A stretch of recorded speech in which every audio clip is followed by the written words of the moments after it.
Folks at home, welcome into the Dynasty by Design podcast. I'm your host, MattyBigChest. I'm of the Dynasty War Zone, and today I am bringing a special guest, my boss man, my main man, Memphis from the Dynasty War Zone. How you doing, Mr. Bigger Chest? Hey man, I'm doing great. I'm really proud to see the effort and the hard work you're putting behind this. I want to make sure that I am encouraging you to keep this up. I will tell you, as someone who has been doing a podcast for almost 3 years, it'll be 3 years in, I think, June or July with our man Jerry. It's a lot of work, man, and it's not always going to be immediate results, but I love the effort you are putting into your show from a graphic standpoint, from a guest standpoint. You're being very professional, and I think you're kicking some ass, man. I'm looking forward to seeing what you do with this thing. Thank you, man. That means a lot to me. I mean, you were the first podcast that I listened to in Dynasty, so this is a big reason why I'm having you on here today as well.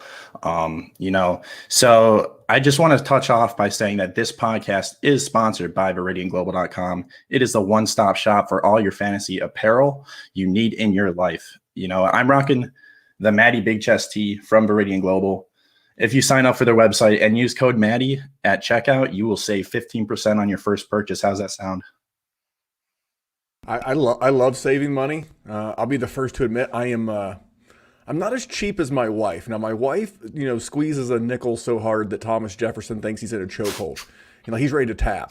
I'm not that cheap, but I love saving 15%. I just love saving money. I think that supporting smaller brands like you as a podcast host, supporting brands like Viridian Global is incredibly important.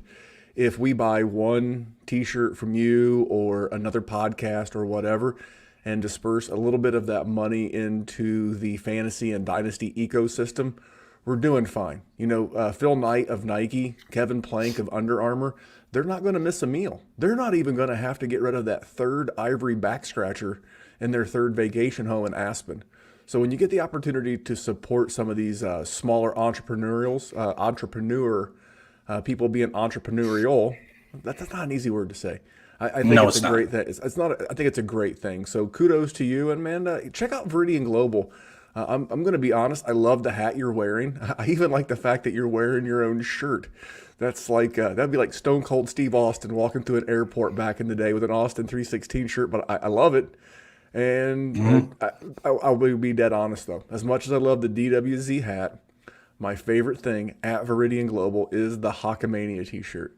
The font that you put on there, the color scheme, everything was just, it was perfect. Yeah. That's my favorite piece of gear on Viridian Global is the Hawkamania t-shirt. If you haven't seen it, go to Viridian Global and check out Matty's Hawkamania. And, that's one of my favorite designs I've done. And they have a light gray in that now, and it looks chef's kiss. But, let's. Well, heathered gray t-shirts are the best t-shirts. Just absolutely. I'll tell you what would be a clean alternative is you have the autographed Kenny Golladay over your right shoulder.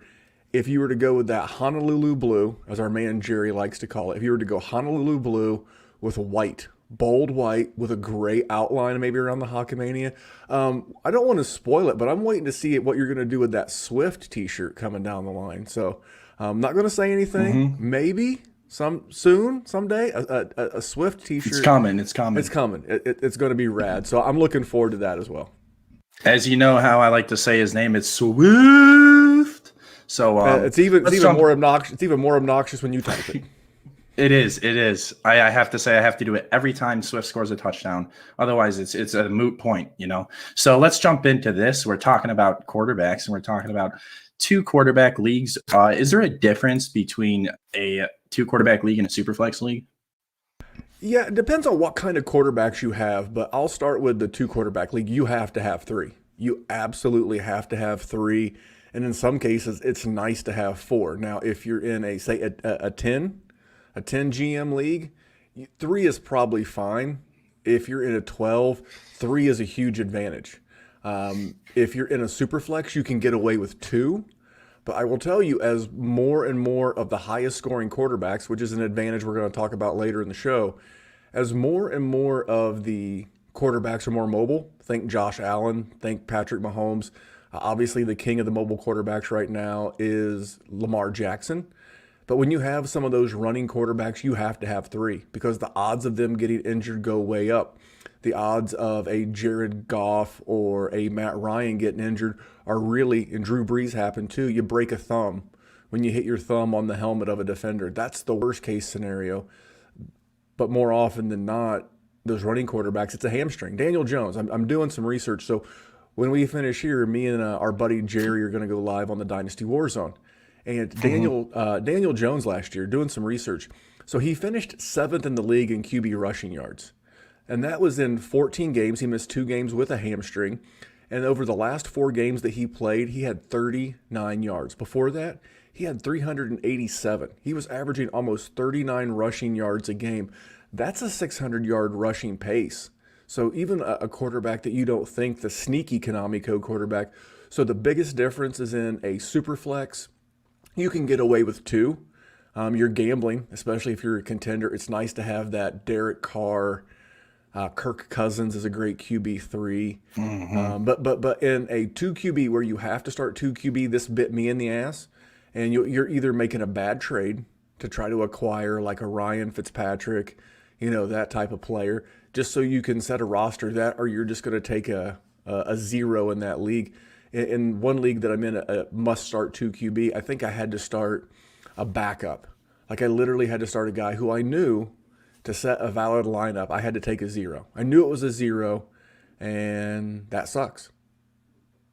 It does suck, man. You need a quarterback with some pliability. That's Tom Brady's coined word. It means your third leg. I don't know what that means for Tom Brady, but it's basically how you are as a athlete, and how you can preserve your body and maintain it by adding a diet to your workout regimen. But I love Kirk Cousins as a third quarterback. That is my guy. I would even have him as a second quarterback on some of my teams if we're talking about this past year. But if we're talking about the future value, you're looking for 32 to 33-year-olds, and you're looking to get them as your QB3. And then you're looking for about like a 26 to 27-year-old to be your QB1 and 2. But yeah, so what is your preferred league style, man? Now I know great guys like Scott Fish, John Bosch, Ryan McDowell, Tyler Gunther. These guys play in these weird capitalist pigs leagues with contracts and stuff.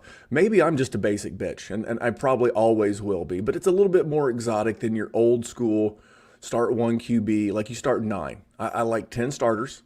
I like 1 quarterback, 1 super flex, 1 running back, 1 wide receiver, 1 tight end, and then 5 additional flexes. You can make those anything that you want.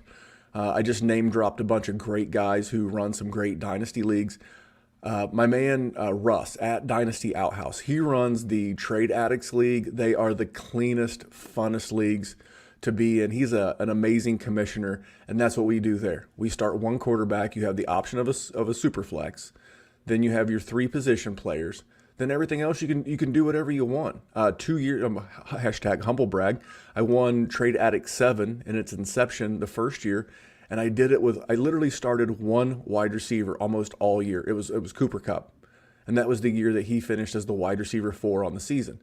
Then this past year, I did the exact opposite. I won the league, hashtag humble brag, with I had traded for Stephon Diggs in the offseason. I had managed to get Riley Ridley. I traded for Devontae Adams going into the championship. These leagues have no trade deadline. And I won the leagues basically on the back of a bunch of wide receivers. I like that flexibility. If you hit in the draft, nothing worse than having a really stacked wide receiver core. Like, you could have had a Stephon Diggs and a Tyreek Hill and maybe a Kenny Golladay when he's healthy. And then you hit on a rookie like a Justin Jefferson. And then every week you're looking for that really shitty, I got to decide who to bench this week. Nothing better than not having to play some bum-ass running back 3 that you don't really want to play, but you got to play him because the rules say you got to. Man, if I want to roll 5 wide receivers, I'm going to roll 5 wide receivers. So that is my preferred format. I would just call it, to put a brand on it, I would call it Dynasty Outhouse's Trade Addicts series of roster setting. I call that the Memphis special because you introduced me to it, man. But that is my preferred way as well. I am a super flex guy.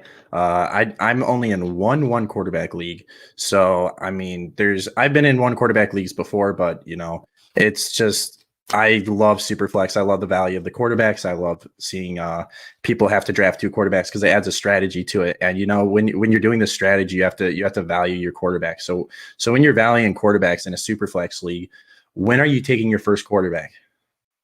It comes down to where I'm drafting. I would absolutely love to trade back in the first round and trade back later in the first round.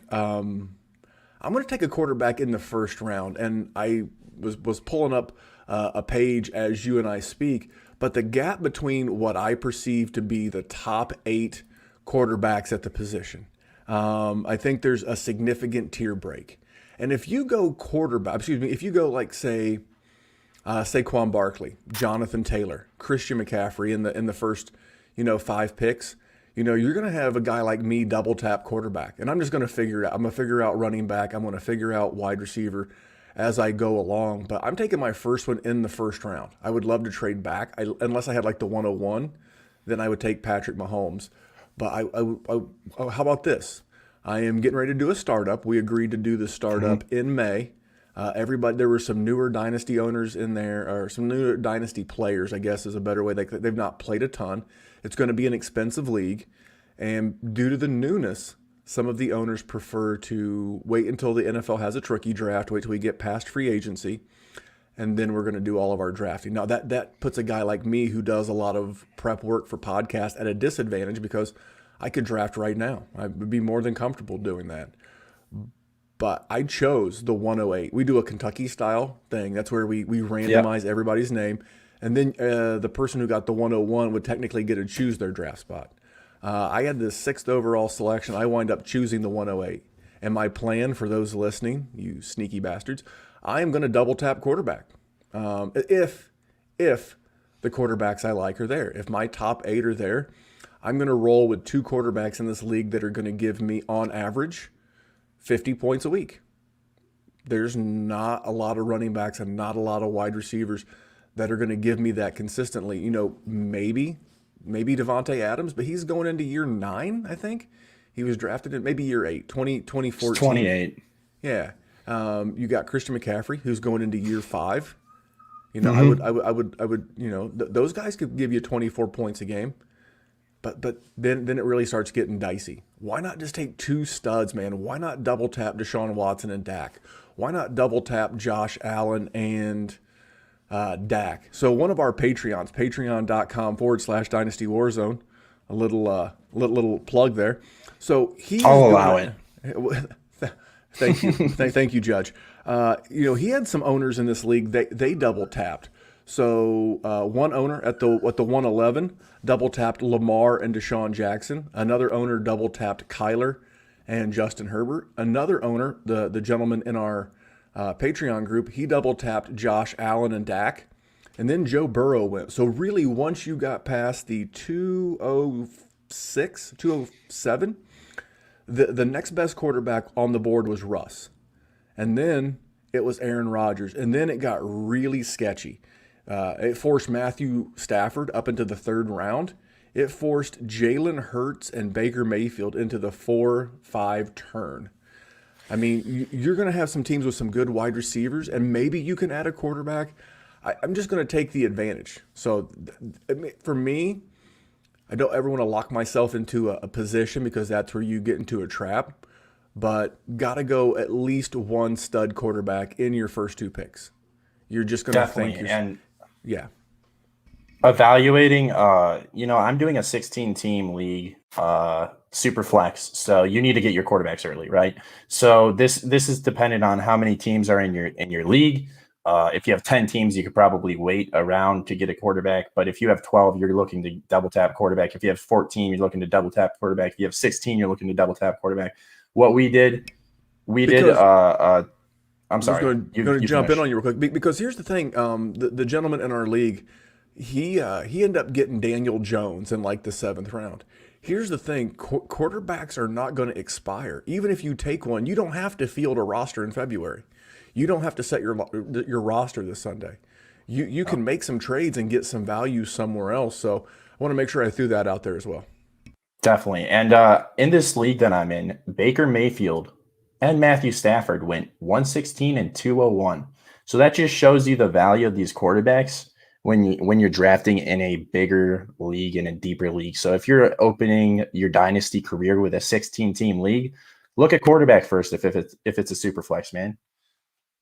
But also at the same time, this is where we have to start talking about positional value.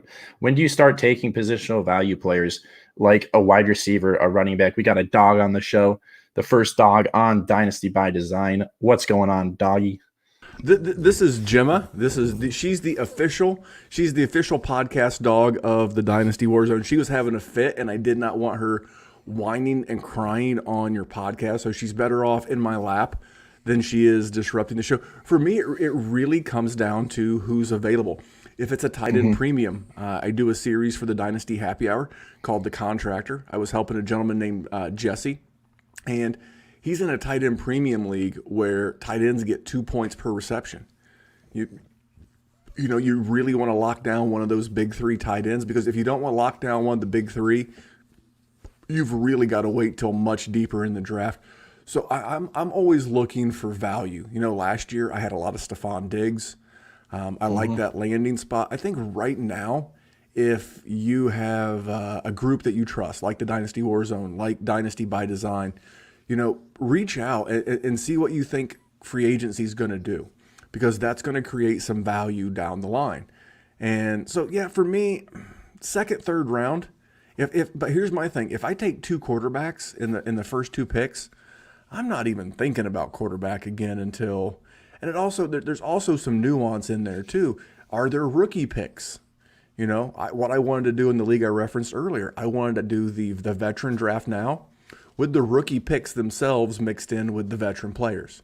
So instead of drafting a player at the 213 or the 212 or whatever, you would actually draft like the 101. Okay, I want pick 101. And then everybody just collects their picks, and then you actually do a second rookie draft, say in May or June after the NFL draft. That's my preferred, but it's really one of those things. If you want to know my favorite way to do a startup, we'll cover this at some point on the Dynasty Warzone, but I would be more than happy to share my favorite theory and how to do a build out on Dynasty by Design. So what I do, Mike Clay of ESPN, he does his Mike Clay 240, where he ranks the top 240 players for Dynasty. And what he does that I really love is he puts the ages of every player at the start of the season in years and months. So if it said MattyBigChest, it would say 22-7. So for 22 years and 7 months. I love that. It's a reminder. It's a slap in the face of the age of some of these players. And then when you print this off, and yes, I am old-fashioned. I know you can do everything electronic these days, but I like printing them off, and in the margin, and it prints a nice big fat margin, I start creating tiers. And then as I start coming up on my next pick, let's say I'm 5 picks out, I'm going to write down the 5 guys that I value the most. Okay, I value this player first, second, third, fourth, fifth. Then I wait for the draft. If I can't get a trade at that particular, pick, I know exactly who I want. That's the biggest thing that I do. I look at the value, I look at the board, and I write down to the exact number. You never get sniped. You never make a panicked pick. You always feel in control that way. So I can't give you a definitive answer as to when I would make my first pick, my first positional pick. It would come down to the tiers on the board at the time, to be quite honest. Yeah. Okay. So, that's a similar question. That's a similar answer for me.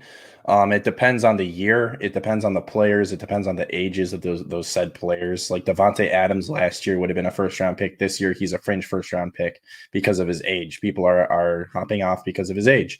I see DK Metcalf. I see Justin Jefferson. I see them go before Devontae Adams, and I'm just thinking, why? Devontae Adams is the king. So, but then again, there's age, so you have to take that into account when you're valuing your players. But what? I was just going to say, you have to have a plan going into your draft. Jerry last year, he and I did a IDP startup. It was a 10 offensive player, 10 defensive player draft. and he had a strategy of doing productive struggle. He was, trading back, picking up additional draft capital, making a move here, making a move there. His plan going into the draft was to struggle. So if you're drafting players like Devontae Adams, like Christian McCaffrey, like an Aaron Rodgers, like a Russ Wilson, then you had better have a plan to win in year one. And that's cool. It's totally cool to plan to in year one. If you win year one and you get the money, then you can afford to, start rebuilding the following year. But if you're just going in there, and this will hurt a lot of feelings, if you're going in there with no plan and just draft best player available, you're going to wind up with a mismatch of weird parts that maybe can compete and maybe can't. But you just got to have a plan. If you're taking older guys, you got to be competing. If you're taking younger guys, you've got to be willing to not get caught up in a few wins in a row and think, well, if I make some weird moves, I can contend. So you got to have a plan going into your draft. Definitely. And let's touch on that productive struggle. What does that mean when it comes to drafting in a Superflex league? What that means is that you are going to give up a lot of your early picks, and you're trying to pick up as many first round, second round picks in the upcoming draft. So really, you're not, a productive struggle team, you should really not walk away with too many players that have been in the league more than, say, 3 or 4 years. You should walk out with a bunch of rookies. You should walk out with a bunch of rookie picks. You should be looking to pick up additional firsts, additional seconds. So if you're doing a startup right now, if the rookie picks are included, you would be drafting a lot of rookie picks. If the rookie picks aren't included, you would be looking to trade for those rookie picks. And you'd be looking at 2022 rookie picks. You would love to come out of there with, 3 or 4 or 5 or 6 firsts and a bunch of really young, unproven guys like a Denzel Mims, guys like that come to mind. Maybe a young quarterback or two in a Superflex, knowing you're going to struggle. So that next year, when I think Spencer Rattler is the big name of the quarterback who would be coming out next year. If you had done productive struggle last year, hopefully you're sitting on the 101 and a bunch of. This year, going into 2021's rookie class, last year would have been a great year to have done productive struggle in a Superflex, because we're going to have up to 5 round 1 QBs. And if you have all those rookie picks, now you're going to get Trevor Lawrence and maybe a Justin Fields or a Zach Wilson, and you'll have 2 or 3 really good young quarterbacks. And that will be the cornerstone of this team going forward. One caution on productive struggle is this is where you have to know your league mates. If this is a bunch of guys, maybe you were in a fraternity or you're in a sorority in school, or you all knew each other from a particular group, and you guys, will always be friends and always be together, that's the kind of league I would do a productive struggle in. If you're drafting on Scott Fish's safe leagues or the FFPC, that's another great place to do productive struggle because they've never had a league fold. But like if this is just a league with random strangers and no one's monitoring the money, productive struggle is a bad choice. So that's how you do a productive struggle. Definitely. And when you set up your leagues, using League Safe is a great opportunity to ensure accounting safety, because it holds your funds and then you can distribute them once the season's over to the winner. The commissioner can. So there's no way that your Xfinity bill takes out from your share of the pot. So it's a great tool. It's Scott Fish's, I believe. League Safe. Well, there's League Safe is a business that will hold the money for you. And let's say your league fee is $50, a very common league fee. That's Paul Charchian, I think, is the guy who runs that, and then they charge you like $2 every time that you pay a league fee. That's how they make money. That's League Safe. Safe Leagues is what Scott Fish is tied to, and so the same 2 words in a different order, but they both work well. If they're both great for Dynasty. They're both very trusted, because to get the money out of a League Safe, you have to have a majority of the owners vote to get the money to come out. They're very safe, but they're kind of a pain in the butt too. But it's better to have a pain in the butt than no money. Exactly. So and when you're playing in a high stakes league, it's good to have someone trustworthy, like a website that can hold it for you. And the fee really isn't too bad. It's a percentage. I think it's 1% of what you deposit. So let's go on to this next question. This is the last question for you. Let's keep it short because you got to record the Dynasty Warzone later. How many Superflex leagues are you in? I checked before we hit the record button, buddy. I'm in 14 Superflex Dynasty leagues. Now, how many one quarterback leagues are you in? I am still in 2, and the reason for that is the guys who host them are amazing GMs. One is the ugliest orphan I've ever experienced in my life, and I've made some great moves in this league, and the guys in it are pretty good. Not an active league, but man, I'm a running back away from raising hell, and I'm looking forward to it in this particular league. But yeah, obviously the ratio of 14-2 tells you how much I love Superflex. Yeah, same here. I'm in 2 one quarterback leagues as well, and then I'm in about 20 Superflex leagues. So, and I gotta actually clear that up. I'm in 2. I guess it would be 14-2. So I'm in two quarterback leagues. I often just blend them together because I'm always starting 2 QBs. But yeah, 2 of the 14 are you must start 2 quarterbacks. Yeah. So just a little caveat, but close enough. Yeah, Superflex is fun. It's my preferred league style. I run it as much as possible. When you get into the larger leagues, like if you're doing a 32-team league, Superflex is not a viable option for that. So don't consider it. But if you're doing a 12-team league, Superflex is the most fair and most competitive. I think once you get to 32, that's really I would just say this. If you're doing a 16-team Superflex league, I would highly recommend that being an auction format versus a traditional snake-style draft. And the reason why is that where you draft puts you at such a advantage or disadvantage. I mean, if you're on the back end of the draft, you're going to get those 2 quarterbacks. But if you do a 16-teamer, I would at least explore the idea of doing an auction, because that gives everybody the fair shot. If I want Galladay or Swift, those 2 beautiful jerseys over your shoulder on YouTube, if I want those guys, we can have a bidding war. And we can decide, hey, we've got X number of money to budget. How much do I want to allocate to quarterback? And that kind of gives everybody a shot at everybody. And if you overpay, that's up to you, versus like in a traditional snake style where you trade up and, hey, I'll give you this and and you end up doing a deal. You just put in your bids. And if you've never done an auction, extremely fun. They're so much fun. There's nothing better than putting Odell Beckham Jr. as the first one on the block for the bidding. There's nothing more triggering. So I don't know if the listeners of Dynasty by Design are familiar with Heath Cummings of CBS Sports. He and I were in an auction league together.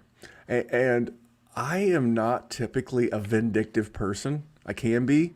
But he kept waiting until literally the last minute. He did it to me twice, where I'm getting ready to get like the steal of steals on a guy. And he waited and waited. It had like a 12-hour clock. So literally you could be the high bidder for 11 hours and 58 minutes. And then with 1 minute to go, someone swoops in and bids you up by $1. We call that redlining. And he did this to me a couple of times. It ended up costing him 1 player, and I ended up driving the price up on 2 guys I had no interest in drafting. But because he redlined me, I redlined him, and it becomes a lot of fun. So I highly recommend, if you're doing some startups, I highly recommend give an auction a try. And, Sleeper is adding auctions this offseason, so we are looking forward to that. We're going to be running some auction leagues in the Dynasty Warzone Patreon. So patreon.com/Dynasty Warzone. Check us out. Check Randy out. Check his dog out, Gemma. She's very cute. And if you're watching on YouTube, you'll be able to see that dog. So youtube.com/MattyBigChest. And we're joined with Gemma, the dog of the Dynasty Warzone. Yeah, man, she is. It's been snowing here. I know you're located in Michigan. I'm in Indianapolis. We got like 12 inches of snow, and she's not been able to go outside as much. Normally, her and her mom go for several walks throughout the day, but with all this snow, she's not been able. So she's not had any parent time, and she was gonna whine and wail in your podcast. She would have been very disruptive for the listener, so instead, she gets to hang out with the viewer. But she's a sweet dog, man. I think it helps my viewership, if anything. Oh, Let's help out. dogs and hot chicks, man.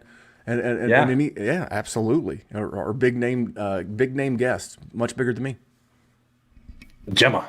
But let's throw it over to you for a second. Talk about what you're doing right now. Let's talk about where we can find you, and then we'll wrap it up.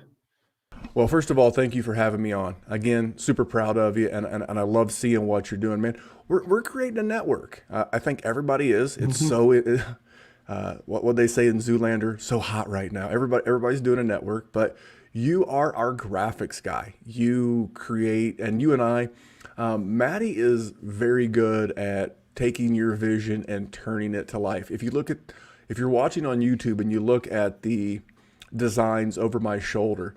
Now, the Army inspired one was already existing.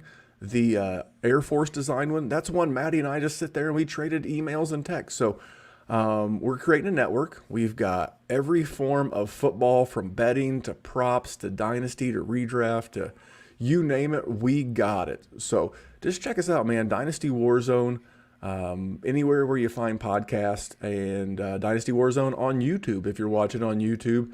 And man, we got some big guests coming up over the next 3 or 4 weeks as we get into rookie season. And then we have some big guests coming into free agent season on the Dynasty Warzone. So you got to stick around. We'll get you ready for the 2021 season. And like I said, Dynasty Warzone was the first Dynasty podcast I listened to, and I still listen to it to this day, 3 years later. It is the flagship Dynasty podcast. You need to give it a check out. Go rate 5 stars as well, because Memphis and Jerry are working very hard over there to give you content every week, every day almost. Jerry is the man of the hour. I've given everybody a nickname. I'm working on it. Jerry is the man of the hour and the man with the power. So you got to check out at Jerry Sinclair. It's at Jerry Sin DWZ. No Claire, just Jerry Sin. Yeah, just like the adult actor. But yeah, we're gonna end it on that. Very, very happy to have Memphis on here. It was great talking to you, boss man. And I hope you all have a great week. So